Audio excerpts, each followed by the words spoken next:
In the 21st century, those who change the world are those who change the culture.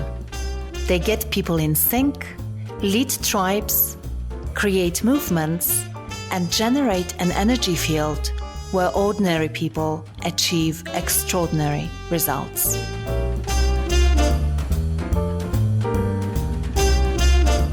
Being told these are our values and we wanted you to find people who match these values made it a much more difficult search. But actually, when it got to the interview stage, that was where the light bulb went on for me. Is the interviews just ran that much smoother.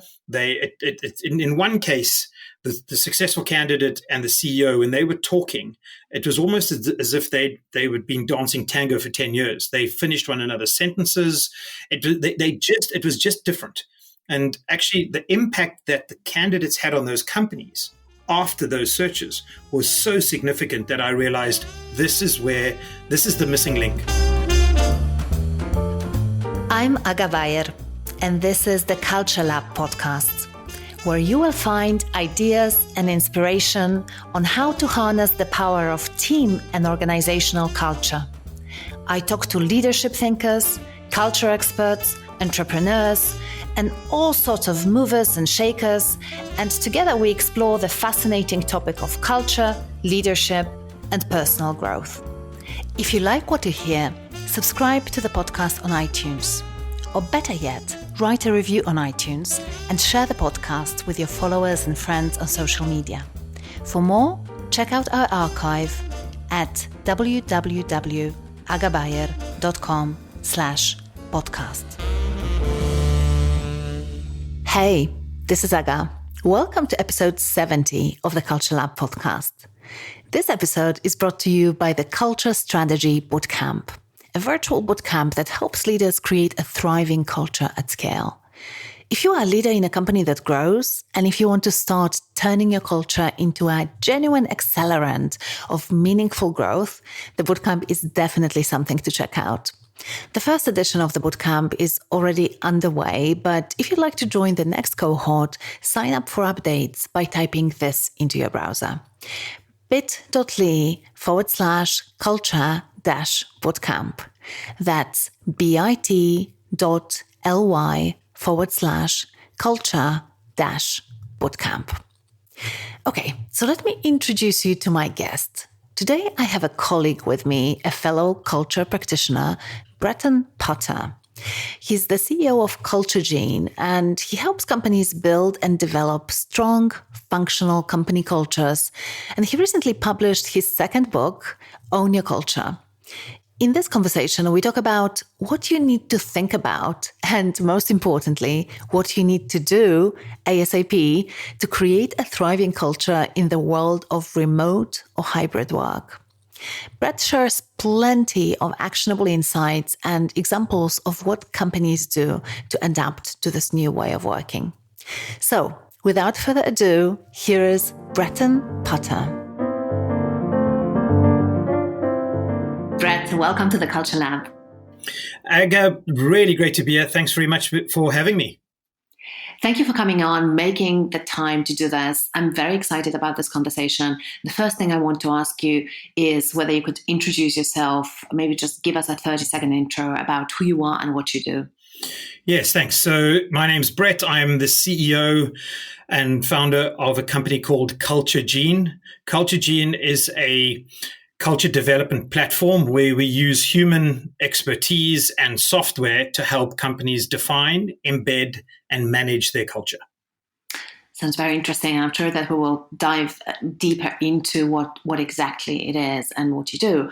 But before we go there, I have one question that I ask all my guests, and it's about the early cultural influences that you experienced in your life. So basically, what you believe shaped you as a person? What made Brett when it comes to cultural influences? So I was lucky enough to live in different countries in Southern Africa early on. And I think that was one of the areas where I learned to understand people differently, different peoples, different countries, different tribes in Africa, and that was something that really was a gift to me, and made me very aware of people, and I think my natural empathy around people was helped through that. And I think the second element was actually I started a very, very small business when I was 11, selling magnets at school. My uncle's house was next to a shop that repaired speakers. And in those good old days, the speakers had huge magnets in the back. And so I would go and take the magnets out of the thrown away speakers and walk around school with this magnet on a string, picking up things, and people wanted them, so I started selling them.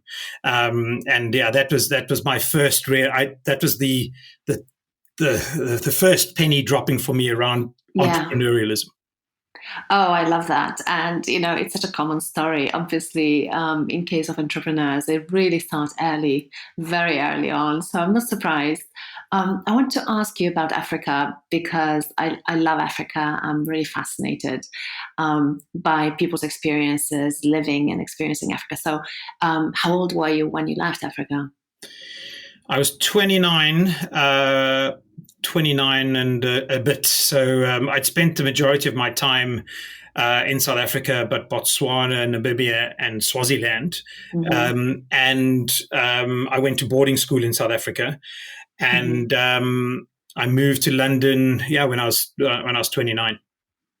So I can see why you would say that you were shaped by that culture, because it's a really large chunk of your life. And so I'm curious, if you were to pick just one thing that you learned from living in Africa that's really left a mark on you, what is it? The indomitable human spirit, I think, is the thing that that remains with me. And I set up a business that. And actually, it was pre-Nelson Mandela being released, and I actually set up a business working in the townships and working with people in the townships. And I spent a lot of time actually in the townships. I was one of the few people who did that. And I just found this beautiful spirit of support and help. And people were not doing well, people were struggling, but there was this wonderful, just find happiness, find joy, find a way to make things work, and be very supportive in the broader family, which I loved and appreciated. And that spirit of, we'll get through this, we'll make it work, is something that I take away with me. I think back at some of the interactions I had, and there's very rarely a situation that I'm in that's not great, that isn't, it's incomparable to the situations I saw in Africa and in the townships. I can imagine. And, it's interesting because I had a completely different experience growing up in communist Poland. But again, because the conditions were really challenging, obviously, back then, I would say a similar thing is true for me. So definitely there was a sense of solidarity and support and making sure that no one is left behind, simply because we knew that we couldn't rely on the state and on anyone else. So those communities and families, I think, were so tightly knit, and people were so supportive of each other. And I can see how the country has evolved today, and it's not the same anymore. So it's interesting how sometimes struggle and difficulties and difficult conditions make people stick together. In completely different ways than we do today.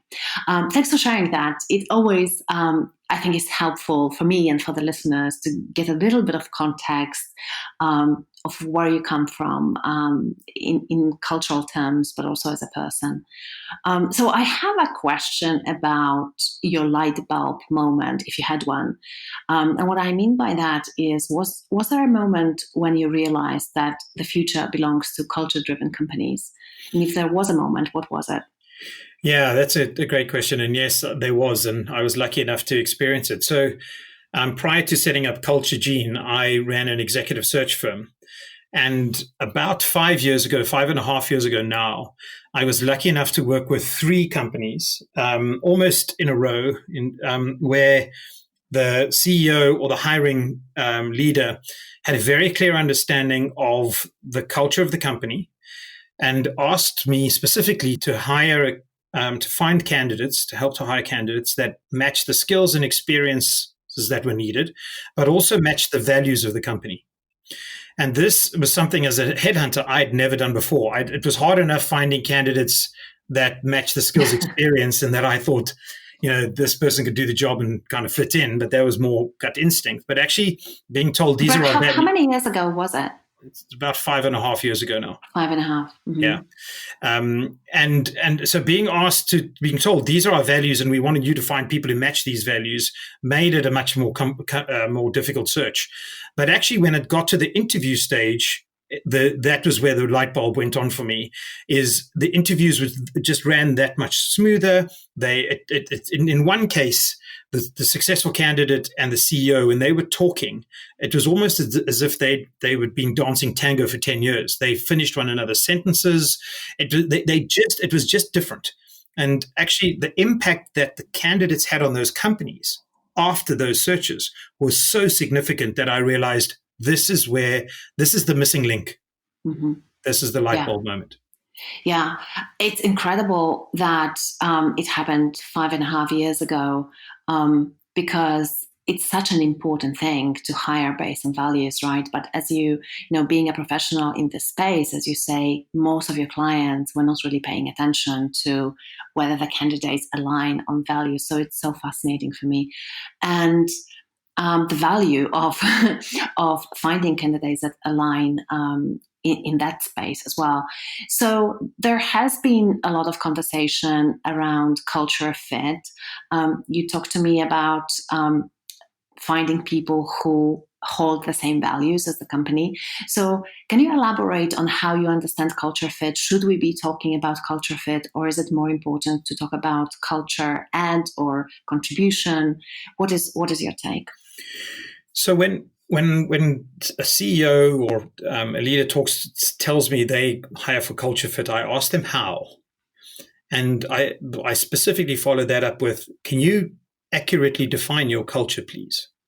Mm-hmm. What normally happens after that is a period of silence. And then I might get some conversation about the company's values if I am lucky. Right. And then I ask, so if you can't accurately describe your culture, then how can you hire for culture fit? What you're actually doing is you are telling me that your culture fit is your gut instinct. Because essentially it's how you feel about this candidate, and do you feel that you can work with them?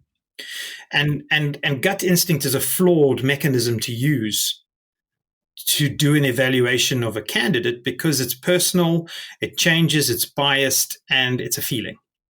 So when somebody says they hire for culture fit, a small little piece of me dies because it's not possible.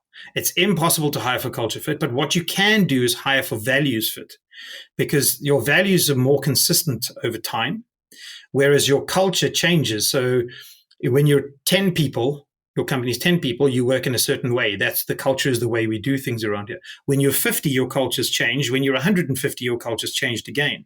So how do you actually know what your culture is and what you should be hiring for? So you've mentioned that a little part of you dies when you hear that.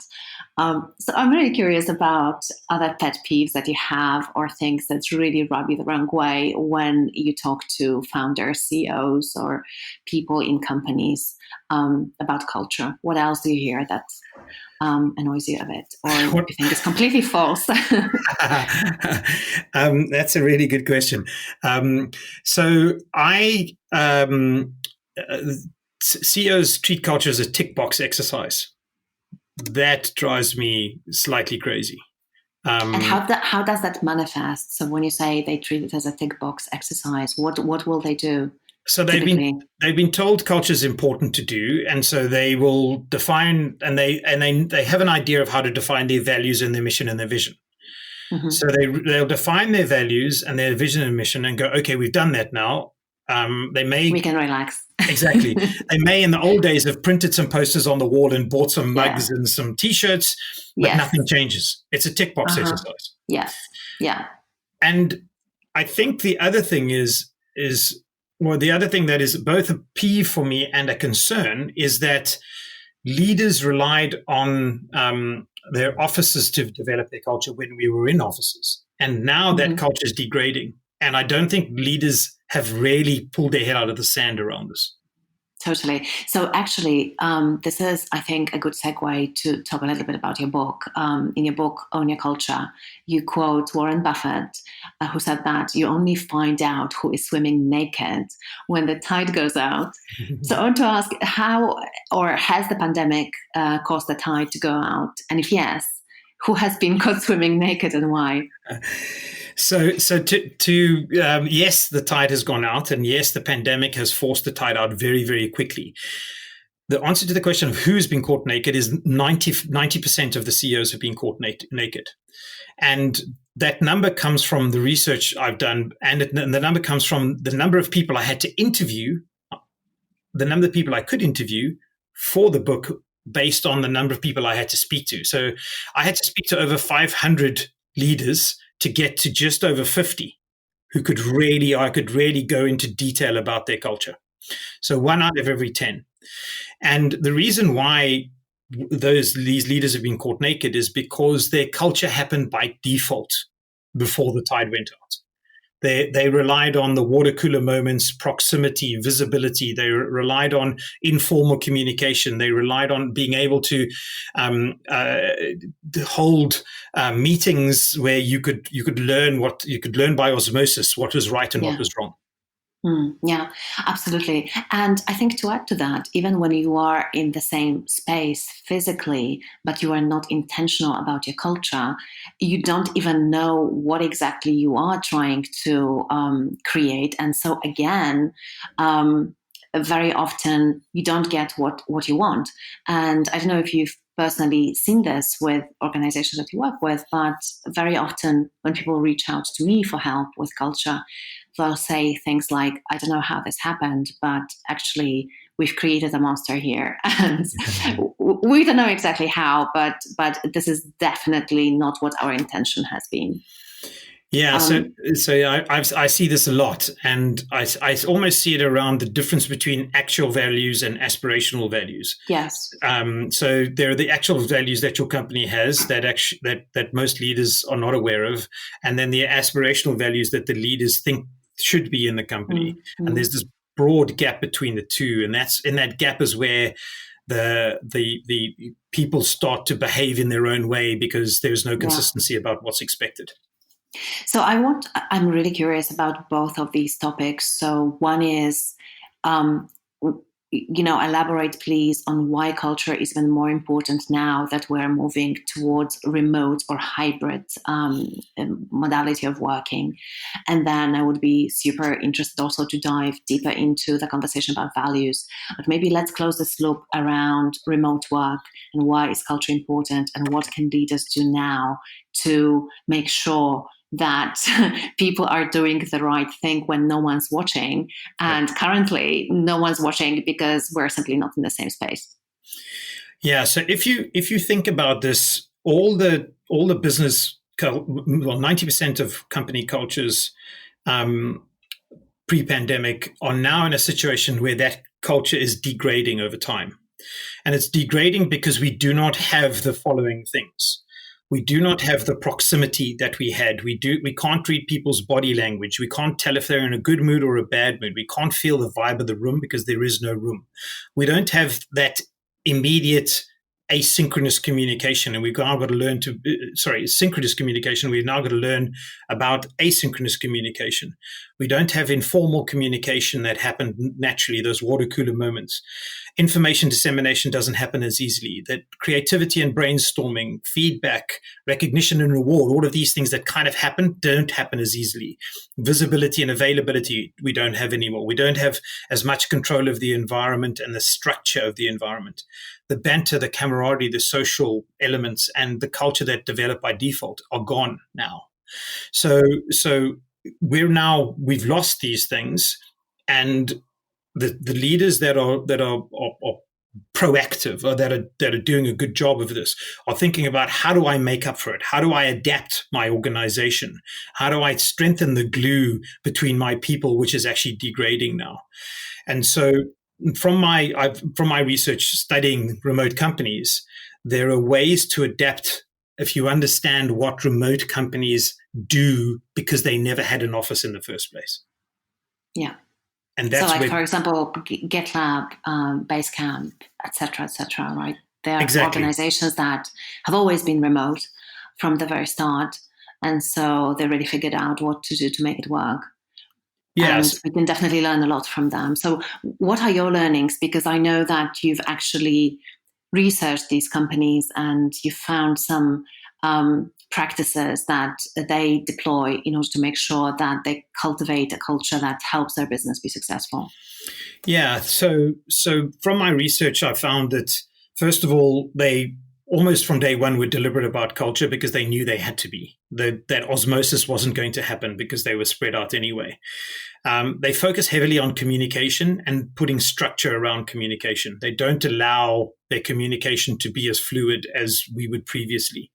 They add much more process to the business, very deliberate about social connection and building community. And this is one of the areas that you can see the degrading happen easiest now, is because in the beginning of the pandemic, it was easy to just put some digital stuff together and we could try quizzes and drinks on Fridays, but that's not working as well now. They also focus very heavily on documentation. They build trust through transparency. They focus on a results-based leadership style, focusing on output, not hours worked. They customize recruitment and onboarding completely so that they overcome the lack of in-person meetings. And then they are very, very deliberate about mental health, well-being, watching for burnout, and building that into the system. Mm-hmm. So it's a lot to think about. But it's a lot to think about, exactly. And that's why I wanted to ask, in your experience, knowing what they're doing, if our listeners are thinking now, wow, it's a lot, I have no idea where to start, what would you say would be a good first step to build the right foundation? So the good first step to building the right foundation is what I call the having the moon conversation. And the moon conversation is really helping your team understand that we're not going back to the Earth. The Earth was we've gone to the moon because the Earth was obliterated by an asteroid. We're now on the moon.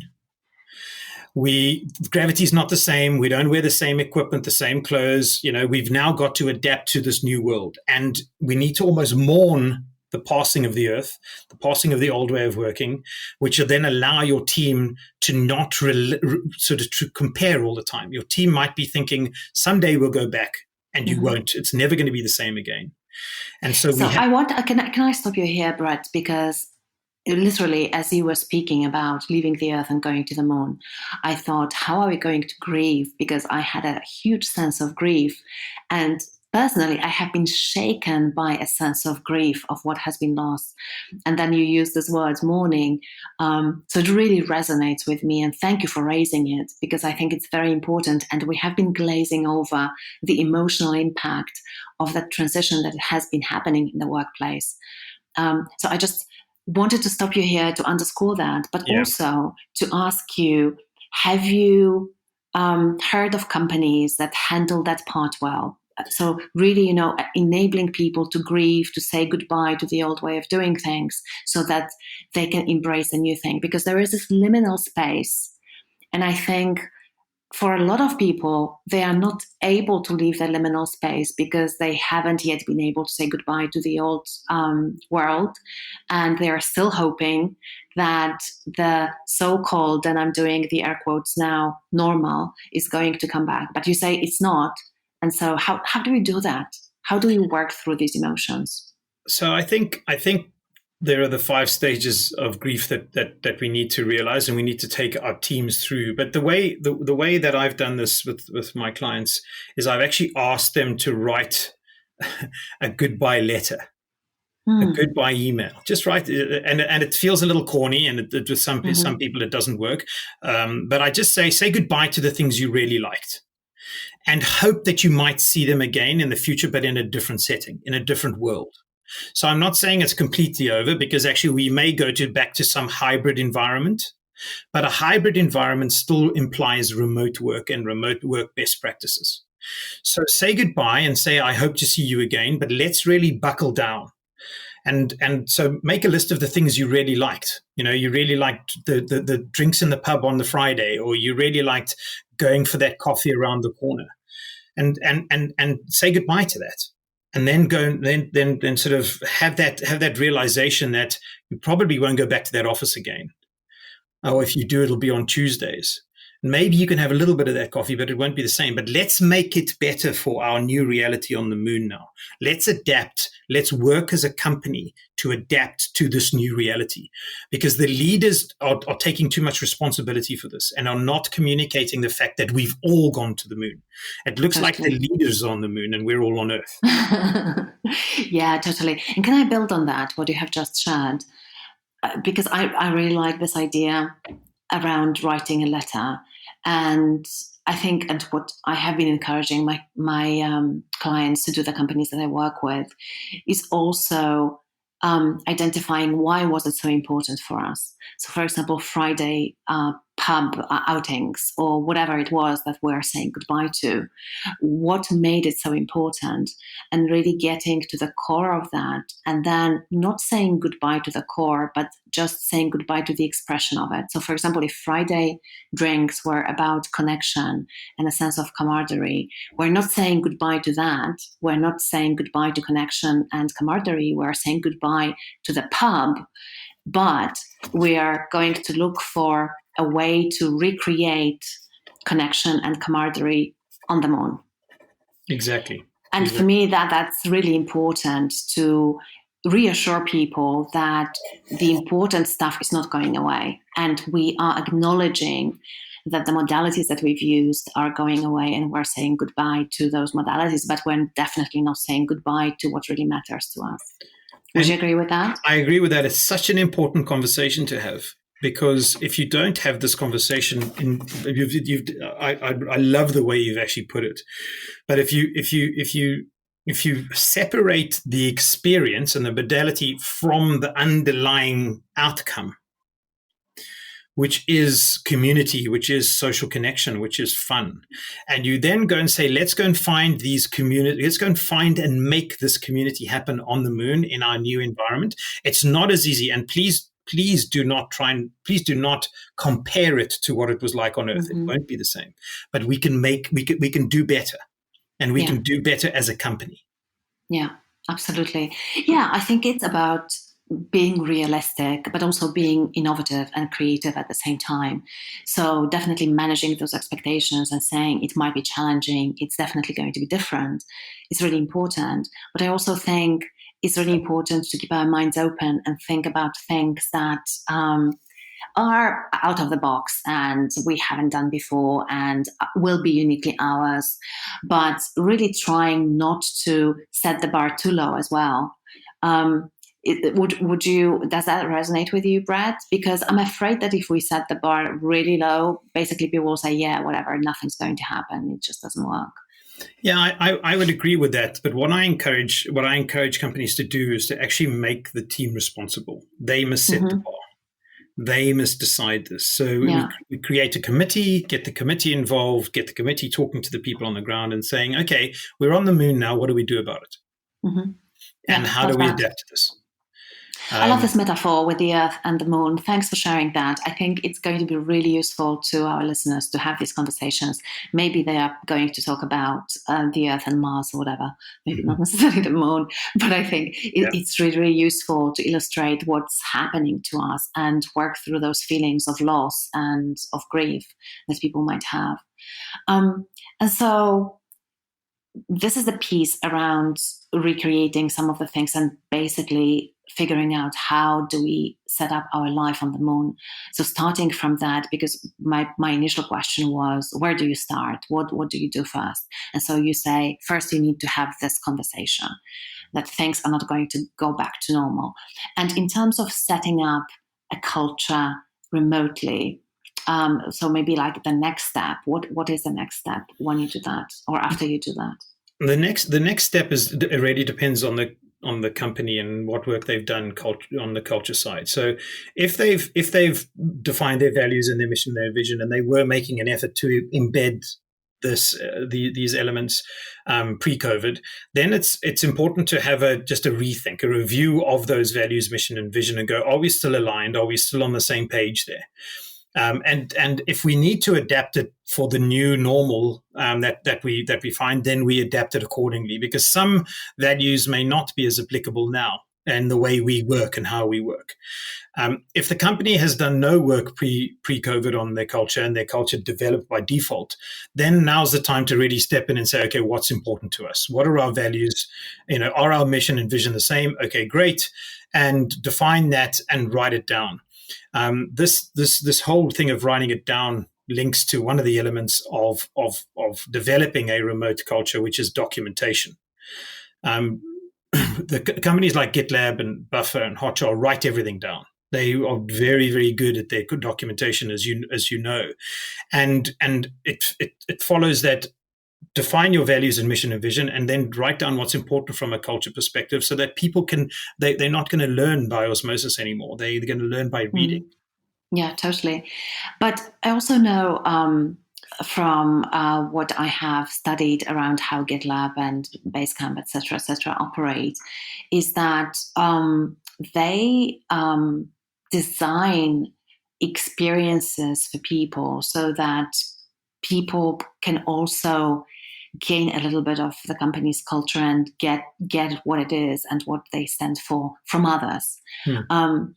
And I know that you have discovered this as well. So would you like to share what are the practices? Because I know that they are very intentional about connecting people, especially during the onboarding process, but not only. So what are the things that strike you as really useful?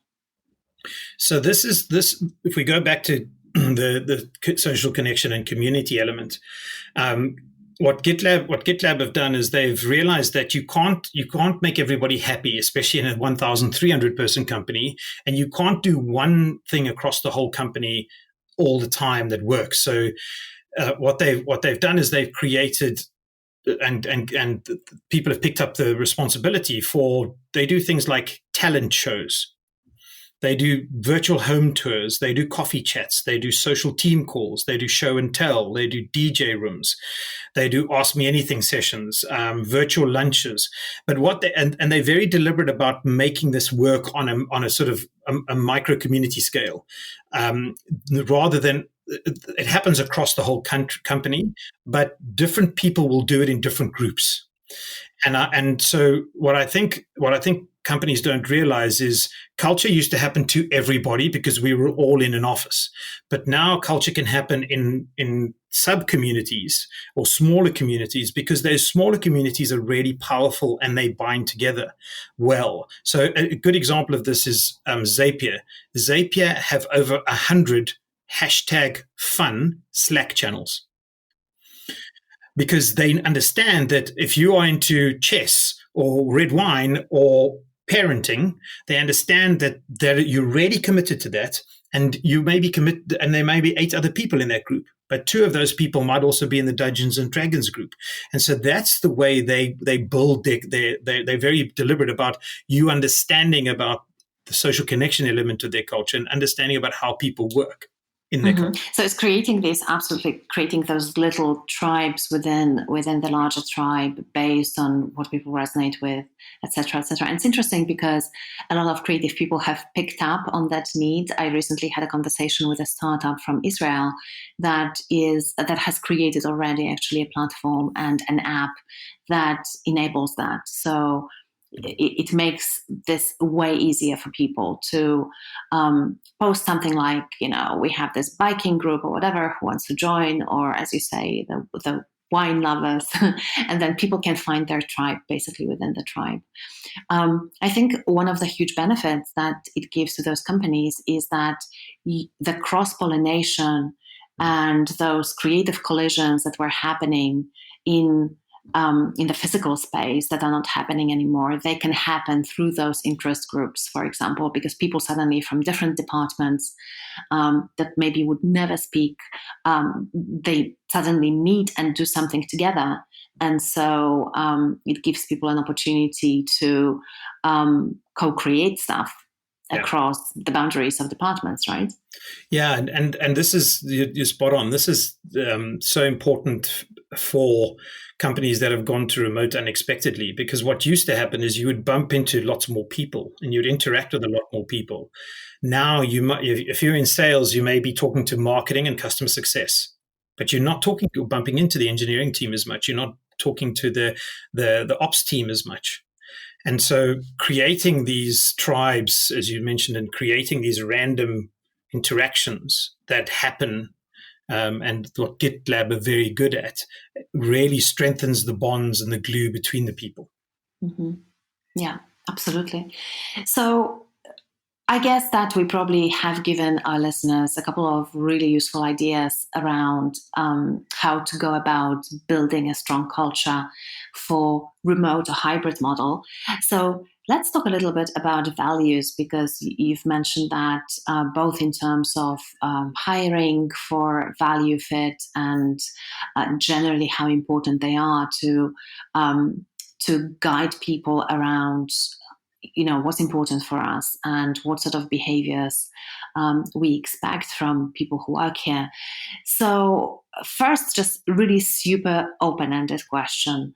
How would you evaluate the state of play when it comes to company values at the moment? Because you said that 90% of CEOs have been caught swimming naked right now. Mm-hmm. So I wonder, what is your estimate when it comes to the state of play around values?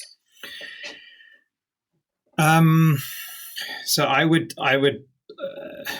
think that because most CEOs, most leaders have treated this like a tick box exercise, their values are not relevant.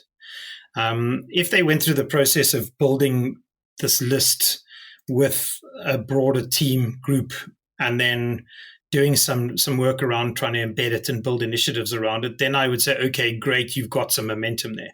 But I would say the majority of companies, their values are tick box exercise, and I would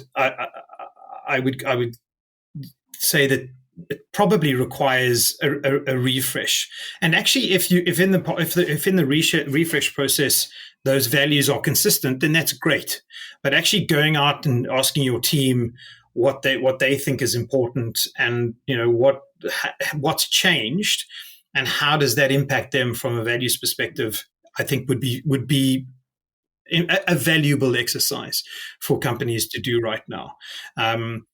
It's a real mixed bag, to be honest. There, you'll get a company where things seem to be working well in the office environment because that's the way everybody liked to work, and now they're really struggling. So it's a mixed bag. You're going to get different scenarios.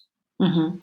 And when you say that it might be a good opportunity to sort of look at your values again and see whether they are still relevant, whether they resonate, whether you need to change something, how would you go about this process? So, because I think for the majority of companies, they do have some sort of a values statement somewhere on their website or somewhere. So values are there. It's another, of course, conversation when you ask them, do they know what their values are and how they should be expressed on a daily basis? And do their people and their customers know? That's a completely different conversation.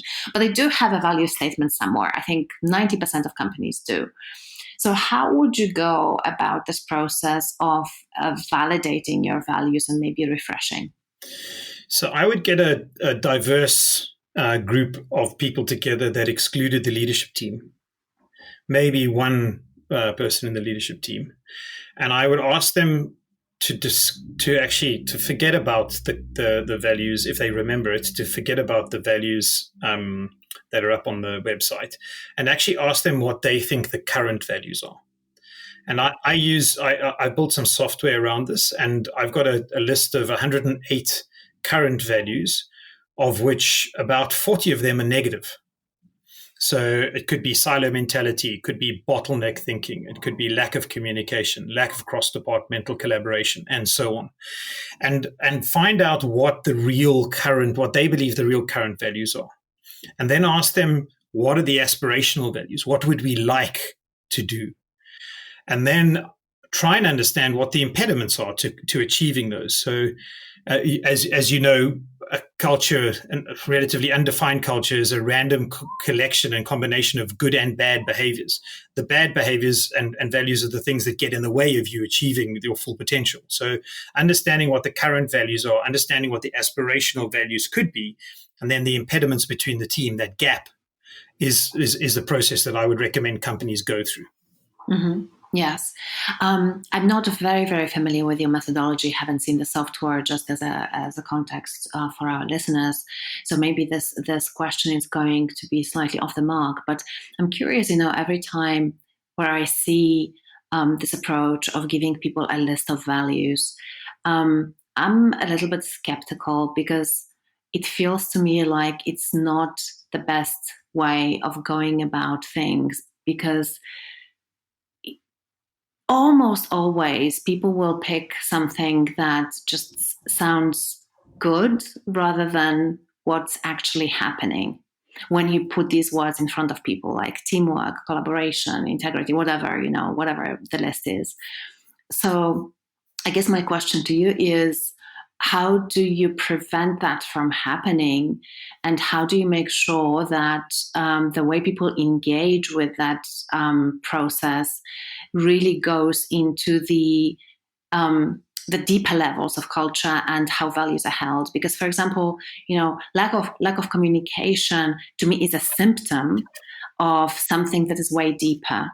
And so I'm wondering, is there a way to capture those things? I can only imagine that, for example, lack of communication might be happening because there is a deep held value or belief of, knowledge is power, for example.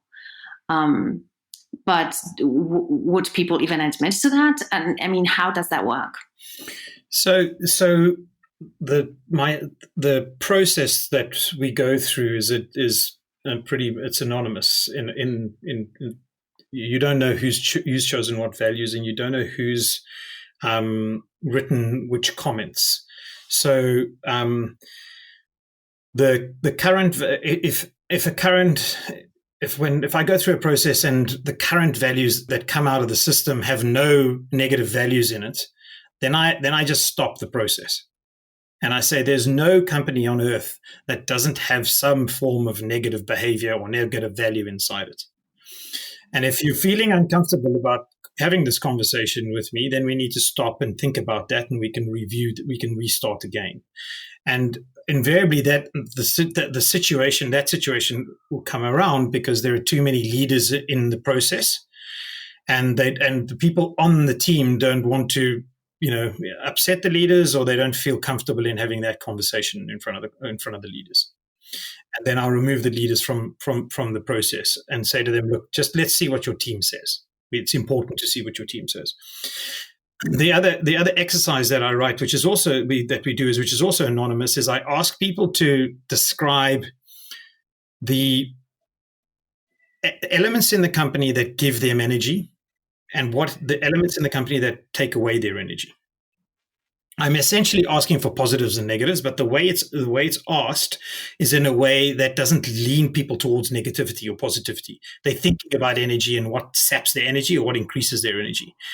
And so combining the negative values chosen with the elements that decrease the energy in the organization, I can see clearly where the deeper underlying elements are. Mm-hmm. Right. That sounds really interesting. And so let's assume for a moment that you've gone through this exercise as a leader with your team. Your people have given you the input. You have clarity around what your values are and the positive values. And I think the biggest problem that most companies face, and this is where the work becomes really difficult, is how do you activate that? How do you operationalize that? So in other words, how do you create an organization that supports the right culture to emerge, including those values being manifested as behaviors. So if you were to give us a couple of pointers, what to do to make sure that these values don't just remain on paper, but actually are translated into how we do things, what do we need to think about? So this is the mistake that most leaders make, is they define their values, their mission and vision, and then hope something will change. Hope is not a good strategy. Not at all. And nothing changes whether they hope or not.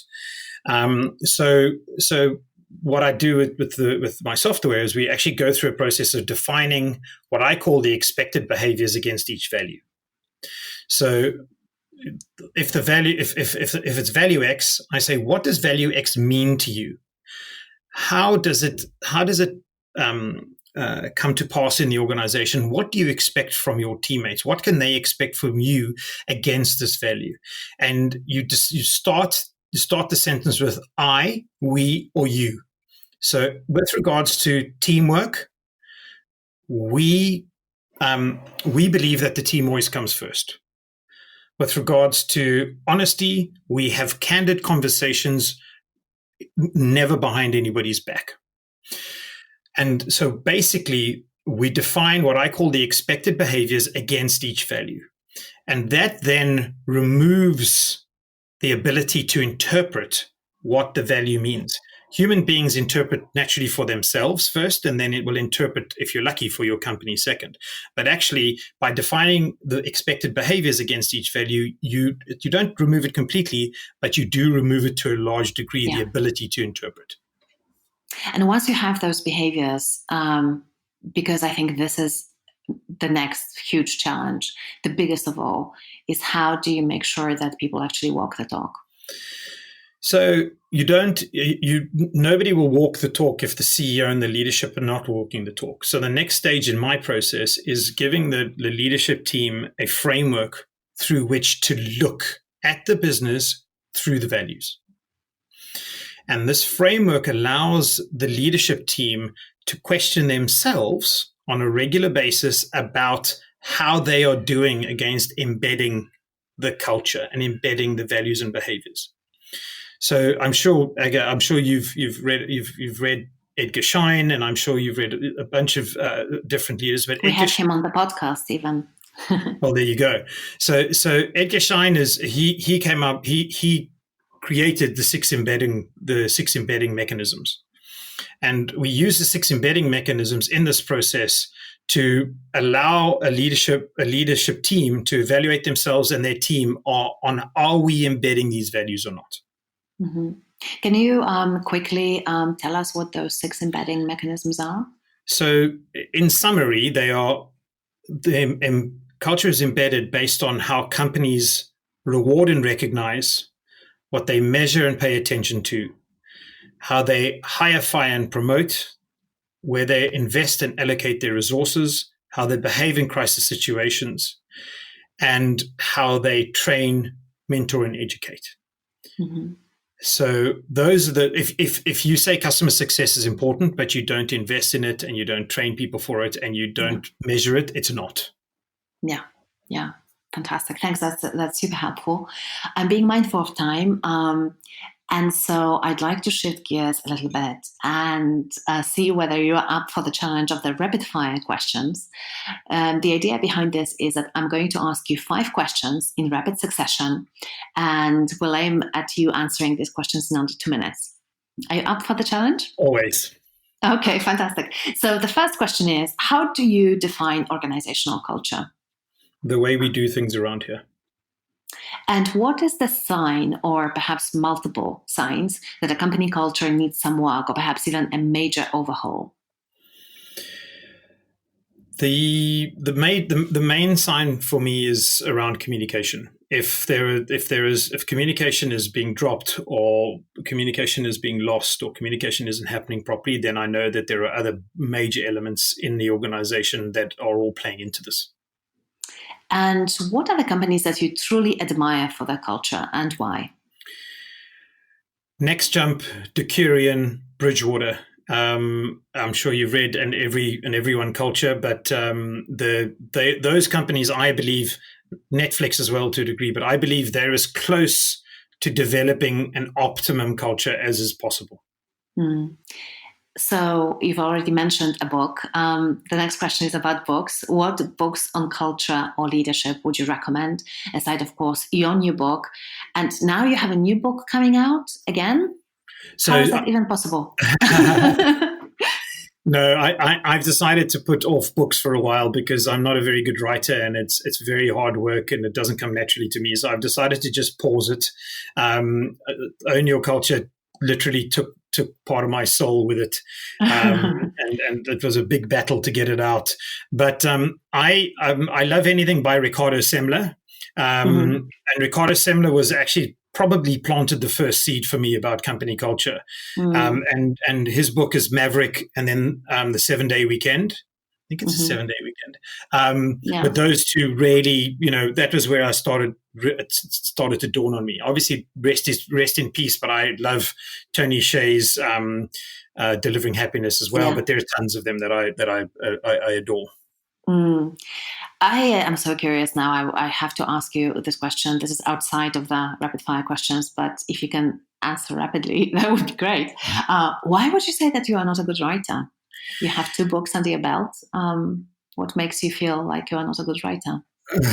Well, it's like wading through mud while wrestling an anaconda with my legs tied together. Listen, but I think it's an experience that most people who write have. So it has nothing to do with you being a good or a bad writer. My writing style is akin to just get it out there. There's no structure, there's no thinking. I just write, and then I sort of wrestle it into shape later. And a good editor, I'm sure, helps also in those cases. If I didn't have a good editor, nobody would read anything I write. Well, thanks for being vulnerable and sharing that. And I know that some of our listeners have their own writing projects. So here you go, guys. It's never easy. So moving back to the rapid fire questions, my next question is about one thing that our listeners can do tomorrow to build their own culture lab and to start cultivating a culture that will help them and their teams to bring their vision to life. We have already spoken about a few things that people can do, but if you were just to really zoom in on one thing that is going to have the biggest impact, what would you say? If you're a high growth company startup, I think once you've defined your values, I think you really need to work hard on developing values-based interview questions and hire based on your values. There are only 2 ways to destroy your culture: how you and your leadership behave, and if you hire the wrong people into your organization. Assuming your leadership team are going to behave appropriately and consistently with your values, you then need to block off the other thing, which is hiring the wrong people. Mm-hmm. Yeah. So finally, what are your final thoughts, the thoughts that you want to leave our listeners with? I think it's unfortunate, but most companies are, most people are working hard, really trying to work this out and trying to work out some way to adapt to this. But it's actually our responsibility as leaders of companies to take this and be proactive in this new world. There's a lot of stress in the environment. There's a lot of stress in the system, and I think we have to build cultures to give our people stability, to give them that thing where, okay, I know I'm good here, and the rest of the world is crazy, but I'm really good here. And I think being deliberate about your culture and turning it into the asset that it is and could be is, for me, it's a priority that I would recommend everybody focus on. Yeah, absolutely. And of course, as you know, speaking to me, you are preaching to the choir. I'm definitely on board with that 100%. I can't think of a competitive advantage that would be more powerful than your culture, because everything else can be copied by your competitors, but your culture will not. So that's definitely something that is worth investing in. And as you've mentioned a few times during our conversation, especially in those difficult times, giving people a space where they can feel productive and doing meaningful work, I think, is even more important. And I really seriously cannot think of a business that would be a force for good in this world without focusing on the culture. So absolutely 100% with you. Thank you so much for this conversation. But also, Brett, I want to thank you for the work that you are doing and being an evangelist for company culture and demystifying it for people and helping organizations cultivate healthy cultures and succeeding in the right way. And I'm thanking you on behalf of really, this whole business community, because we need more businesses that focus on their culture. So you are doing something that's super important. And for our listeners, we're going to post the links to your books in the show notes. But also, if there are other places that you would like to direct people virtually or physically, I don't know, where should people go to find you and your work? People can find me at CultureGene. That's culturegene.ai. And I'm on LinkedIn, Bretton Putter, on Twitter. And if people can drop me a note on LinkedIn or Twitter or the website. I love talking about company culture. It's the thing it's my passion. I'm gonna do this until the day I die, and the more people I talk to, the more I learn, which is what I want to do. And Aga, let me say thank you for this great podcast, and thank you for the work you're doing. It's really, really important, and I know you and I could sit and have a 4-hour conversation about this and really dig deep, which I'd like to possibly think of doing sometime. You and I should just free flow on it. But yeah, thanks so much. It's great to see the work you're doing and the people you've spoken to. I'm in awe of most of them. So thank you very much. I'm Aga Bayer, the creator and host of the Culture Lab podcast. And this is the Culture Lab team. Production manager, Lindsay Nunez. Art director, Emily Spencer. Aaron Scott, content editor. Sound producer, James Eade, Be Heard.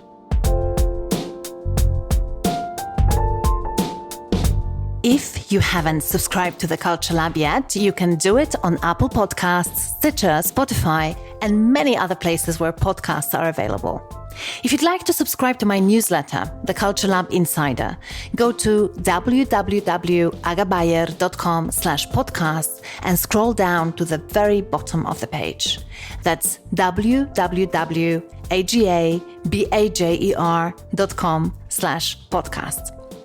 Also, we would be ever so grateful if you could rate and review our podcast on iTunes or wherever you listen to it. Before I give you a sneak peek into the next episode, here is a quick reminder.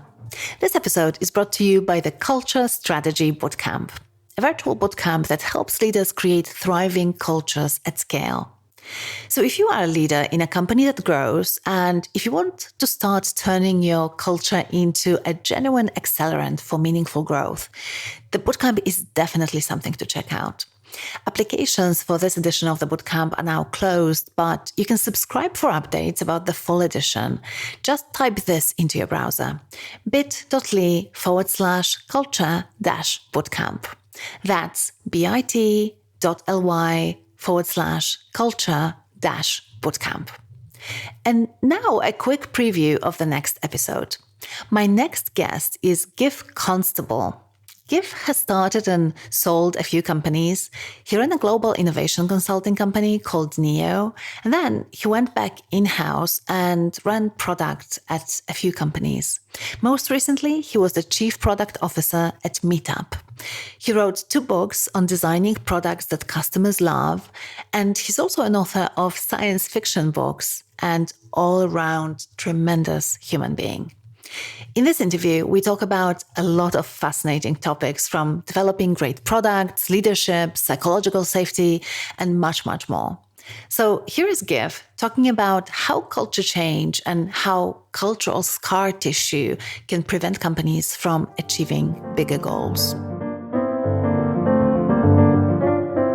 It seemed like executives got excited about an idea and pushed it on to the rest of the company. And people didn't quite feel like they could ask hard questions about it, and they executed the project. It didn't work out.